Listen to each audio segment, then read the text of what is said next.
Two different phones at two different ends of the price spectrum. I have the Pixel 4a and the Samsung Galaxy Note 20 Ultra, and I take them on a photo walk to see how they compare next. Hands on Android is brought to you from LastPass Studios. You're focused on security, but are your employees? LastPass can ensure that they are by making access and authentication seamless, whether employees are working in the office or remotely. Visit lastpass.com/twit to learn more. This is TWiT. This episode of Hands on Android is brought to you by ExpressVPN. Protect your online privacy with one click. For 3 extra months free with a 1-year package, go to expressvpn.com/HOA.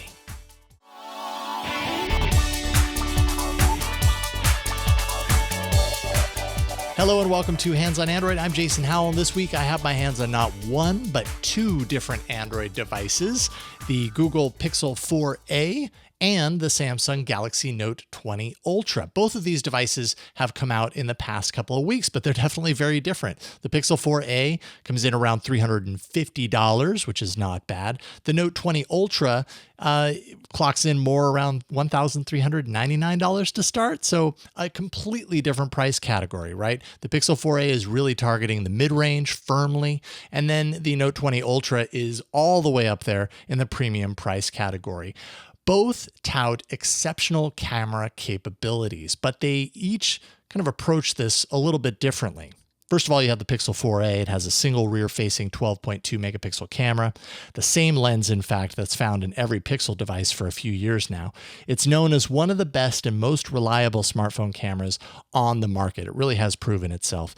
On the front is an 8 megapixel selfie camera, and that's not bad. At $350, the 4a camera system is a no-brainer in its price category. Now, on the other hand, you have the Note 20 Ultra. It has a triple rear camera system, 108 megapixel main camera, a 12 megapixel 5x optical telephoto lens, and a 12 megapixel ultra wide angle lens. More options ultimately means more flexibility, which is nice. Around the front is a 10 megapixel selfie camera.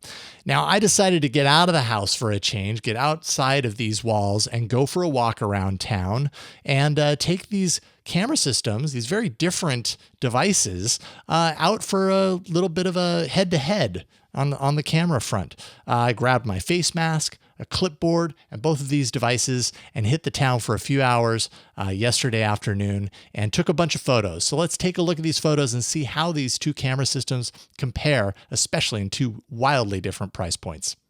All right, so this first image really goes to show how a $350 phone can compete with a device at least $1,000 more than it. Both images are pretty stellar and on the money. Both capture the essence of that bridge, the detailed ripples in the water, the ducks in the distance. I gotta say, nice job all around. Then we look at the tracks on the bridge, right? Both images, again, have a lot of detail. The Note 20 Ultra does do a little bit of color correction. It paints the sky blue in a way that it definitely was not to that degree yesterday. From a detail perspective, though, they both get it done. These palm trees, once again, show just how close these camera systems are. The 4a, I'd say, is a bit darker in the post-process than the Note 20 Ultra, but both exhibit a solid amount of detail in the trees that hold up to scrutiny. When you zoom in on the limbs and leaves and really look closely, you're going to really see all of that detail in there, and that's really nice to see. Now, as for color, I have a couple of shots here that are pretty interesting. First of all, this is some artwork by a local artist, Ricky Watts.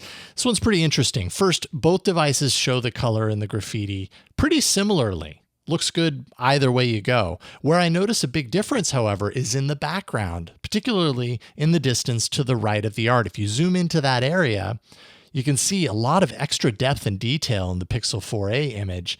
The Note 20 Ultra just kind of gets a little smeary in that area. So it almost seems like the 4a holds up to this image better.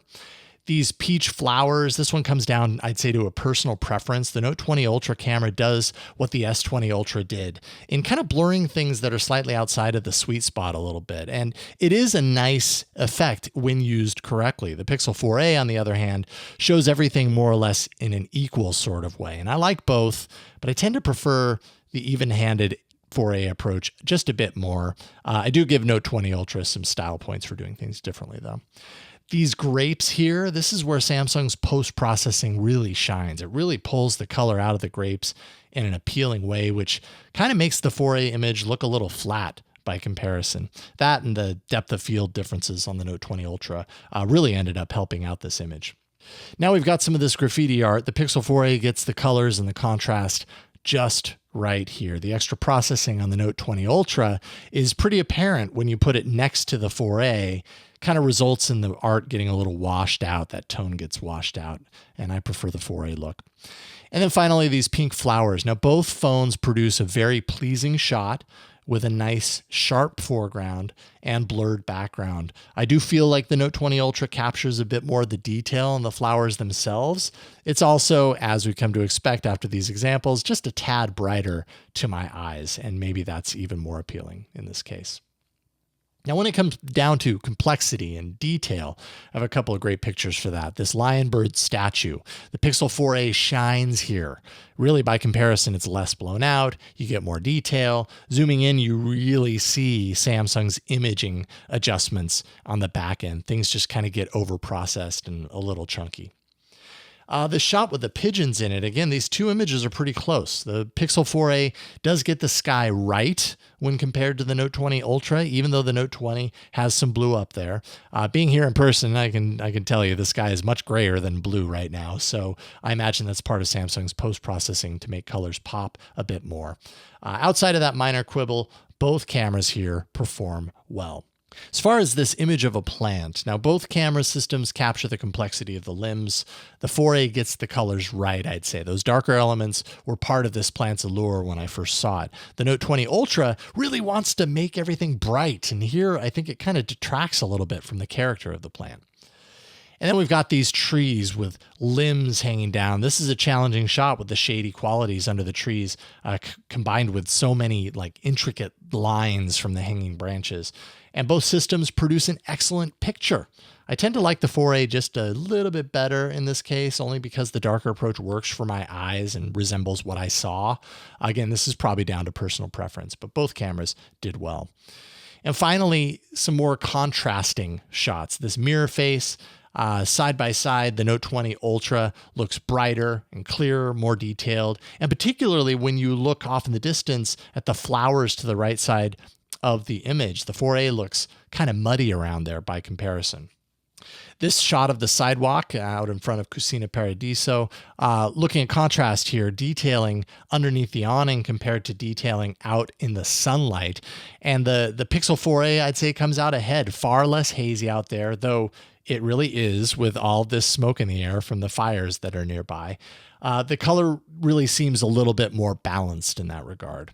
And finally, this fountain that anyone from Petaluma will recognize, all around this one goes to the 4a. It just captured the detail in the water and the buildings and the cars in the background. Just a much more balanced image compared to the Note 20 Ultra.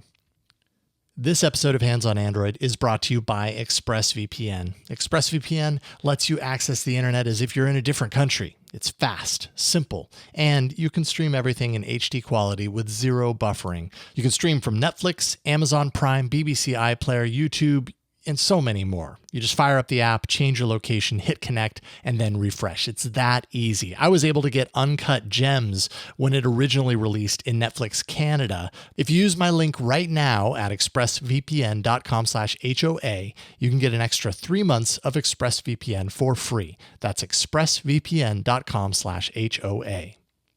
All right, moving on to some images that showcase the zoom capabilities, and understanding that the Note 20 Ultra is the only device here that actually has a hardware zoom. The Pixel 4a does this digitally. We'll start with default zoom levels. And this image of a trolley, both phones were set to a 2x zoom, which means both devices were utilizing some form of digital zoom to achieve that. The Note 20 Ultra returns a much sharper, detailed image. Brightness is definitely ramped up when compared to the Pixel 4a, and that's pleasing to the eye, but it's really the sharpness that makes this one a winner for the Note. This mill road shows both devices utilizing a 5x zoom, which basically means the Pixel 4a is all out digital zoom to 5x, while the Note 20 Ultra is native via its hardware at 5x with the telephoto hardware on board. And it shows. The Note 20 Ultra shot retains a good amount of detail and clarity off in the distance, but I still give the 4A props for an image this good when it's relying on an algorithm. It's not bad, but the Note 20 Ultra is definitely the winner. All right, sometimes I like to use a zoom for close-ups, and so I tried that here, and I think this is interesting. This is a palm tree really close up, and it might not be an apples-to-apples comparison, but it's still interesting. The default zoom level for the 4A is 2x digital zoom. This image looks super sharp, crystal clear when I'm using a 2x digital zoom on the 4A. The default zoom for the Note 20 Ultra is 5x, and that is an optical zoom, i.e. no digital processing. Yet this image looks, by comparison, kind of nasty. It's strange considering the 5x zoom is solid on objects in the distance, but here it seems to fall flat. And then if you know anything about the latest flagships from Samsung, you know that they really tout this 50x zoom. This flag on the mill, obviously the Note 20 Ultra gets us much closer with that 50x zoom, but you could probably agree it's pretty ugly. The Pixel 4a is a super res zoom, i.e. all digital with some of Google's smarts to smoothen things out. And it looks passable. It's not as close, but it's definitely not frameable. So you're really not going to find a winner here. Heading down to the mill road again, the Note gets us closer with 50x, of course, which continues to be more of a curiosity than a usable picture. The 4A produces a decent image considering it's all digital. In either case, again, not hanging either of these pictures on the wall. And then we have the wide angle lens. We'll start with a couple of landscape shots. And this is by the water side. Now in both images that you'll see here, the wide angle on the Note 20 Ultra gives that stretch, that expansive view that a wide is good for. And I absolutely love having that option in the tool chest. The quality of the images when compared directly to the Pixel 4a isn't, I'd say, quite as sharp and detailed. The 4a has no wide angle camera on it or a mode that simulates it. So it's just another normal shot from its only lens, but it happens to be a really great lens. It's as dependable as ever, but I always appreciate having a wide angle option, and I'm happy that it's here on the Note 20 Ultra. It's still a pretty good shot. And finally, what about using the wide angle for a selfie shot? Now, you're going to get a little bit of stretchiness when you do this. Wide angle lens, when you put it on people, sometimes comes up with really weird outcomes. My arms definitely do not look like that in real life, but it is a great option for fitting a group of people into the shot when you still want to capture a large background. An option that the Pixel 4a simply does not have. I suppose you'll need a selfie stick to pull that off with the 4a. Now we're going to flip the phone around and check out the front-facing camera. So first of all, this shot in the alley. I tend to like a warmer skin tone compared to a cooler tone usually, but in this case, the Note 20 Ultra produces a better image in all other facets. Zooming in, things look nice and clean. I just kind of wish it was a bit less blue and a bit more red. Thankfully, you can correct that after the fact if you like. Jumping into portrait mode with the front-facing camera, we're in this alley with the steps, and it was kind of interesting. The Pixel 4a had no problems whatsoever with the portrait mode processing. It worked as expected. The Note 20 Ultra, on the other hand, does all of this in real time. So you see the changes live before you ever take the picture, but it simply would not work while I was wearing a face mask. The system wasn't smart enough to recognize that it was a face behind that mask. So I wasn't even able to take a true portrait mode shot there. So later on in the street, I took this next picture. I safely removed the mask, and of course, the Note 20 Ultra had no problems detecting my face then. And while both cameras got a little bit confused with my corona hair, I like the results of the Note 20 Ultra just a slight bit better in the end. All right, last thing we'll look at is video, because I do intend on using the Note 20 Ultra as my B-roll camera for reviews on the TWiT network, as I have used the S20 Ultra in the past. And we're starting with this fountain shot, this fountain footage. Both cameras did well with the fast-moving water and the detail there. Once again, the Note 20 Ultra has like a color balance that's a lot cooler when compared to the warmer images on the Pixel. I also notice a compression phasing kind of going on in the background in both videos. Might be hard to tell. It's difficult to see without staring carefully, but it's definitely there. And once I saw it, I couldn't not see it. As for some footage of a device, because ultimately that's what I'm going to be using the phone for, considering that I plan to use the Note 20 Ultra for recording these B-rolls, I thought this would be a fun comparison. The Note 20 Ultra has a pro video mode that allows me to essentially lock in focus, aperture, white balance, all that stuff, which is essential with things like the tree reflection that you see here in the background. Without it, the phone can autofocus on the trees and not the display or the device itself. And the Pixel 4a does fine when I'm avoiding the trees, but I had to explicitly avoid the trees and the reflection to counter this behavior, especially when I tried to flip the device and it kind of fell off balance and then everything kind of goes out of focus. I just have more control with the Note 20 Ultra, and that control is really nice to have. All right, that was a lot of photos, and I have to say I had a great time. You know, obviously the air was pretty smoky from all the fires, but it was still nice to get out of the house and take some pictures. And having both of these phones to do that with just made it even better. And I have to say they compare really nicely, particularly the main lens. I feel like the quality of the main lenses on both of them is very similar, although Samsung obviously does some post-processing to kind of brighten things up a little bit. But the level of clarity, the level of detail is pretty similar in many ways between the two devices, which is kind of interesting when you're talking about one device being more than $1,000 more than this mid-range Pixel 4a. Obviously, the Samsung Galaxy Note 20 Ultra has a lot more flexibility. It has the pro shooting modes. It has the wide-angle lens. It has a 5x optical zoom that gets you closer when you need it. So it has, you know, a lot of benefits as well over the Pixel 4a, and that is part of what you're spending more than $1,000 more for to get that.